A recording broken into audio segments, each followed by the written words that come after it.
Hi. Today I'm with the delightful Elizabeth Wessel. I hope I said that correctly. I do have a talent for getting names wrong. Am I right? Is it Wessel? Elizabeth Wessel? Absolutely, absolutely. You have it right. uh, I don't know if Elizabeth. it's for once, but you got it.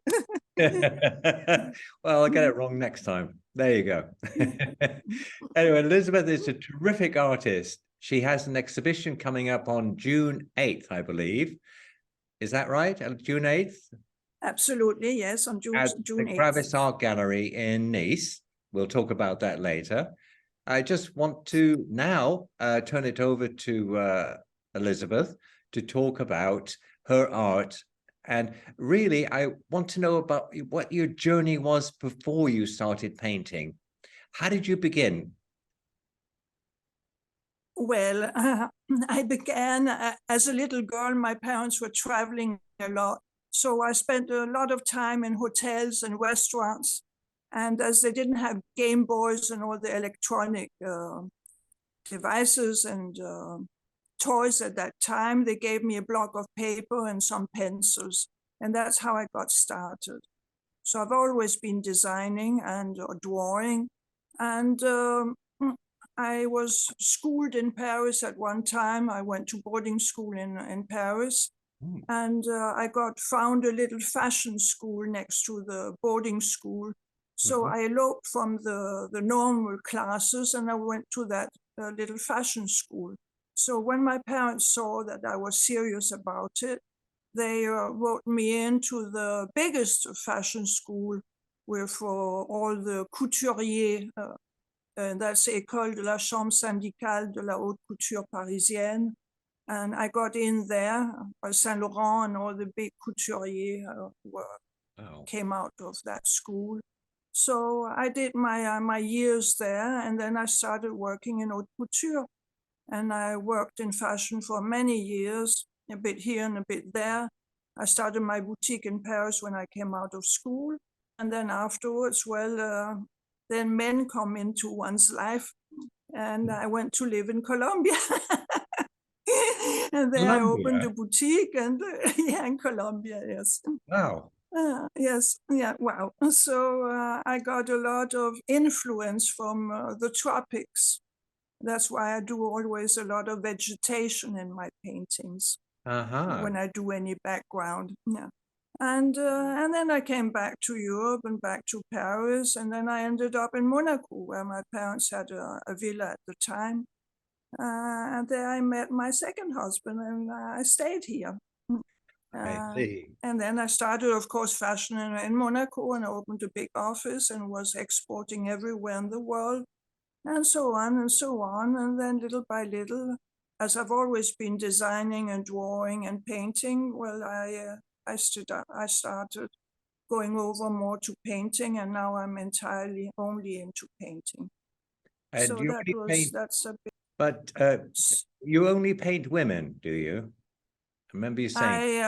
Yes, I do some men now and again, but my speciality are women because I've made clothing for women over so many years. So I'm used to women. Don't even need a model or anything. It just comes out of my head. I know women inside out.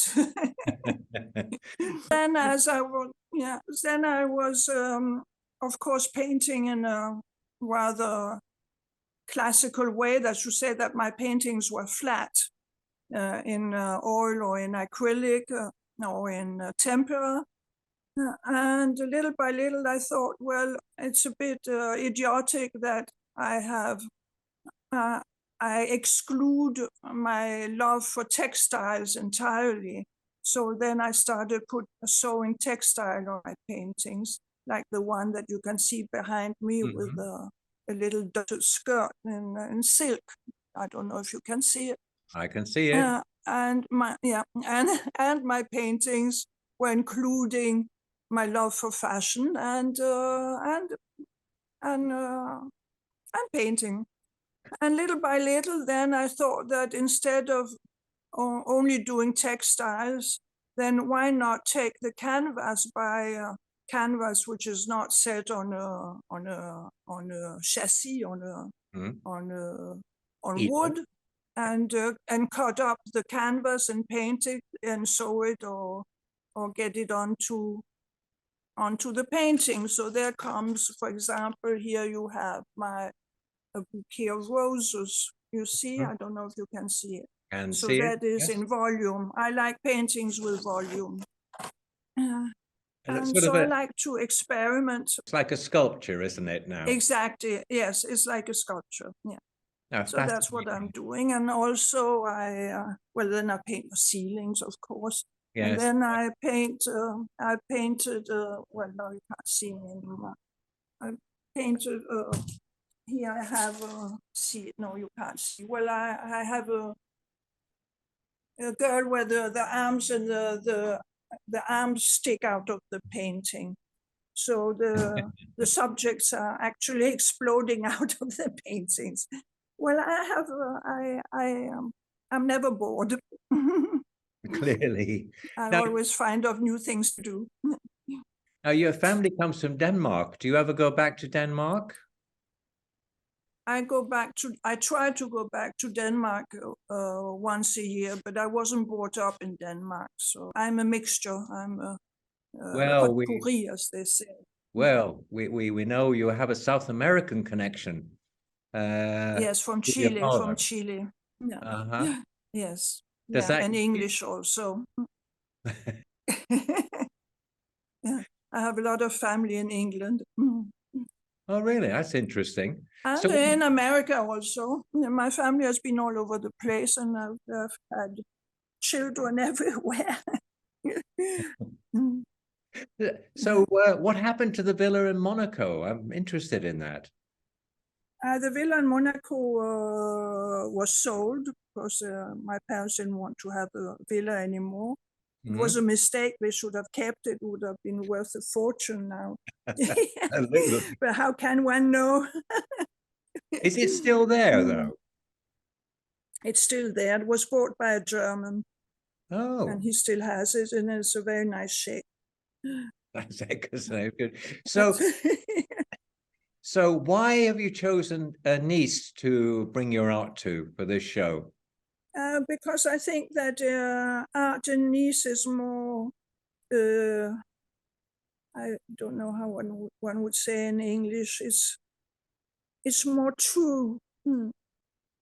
It's more, c'est plus vrai. In Monaco, it's everything is a bit more artificial. So I met the gallery just by, well, it was really by chance. And very, very happy to find it.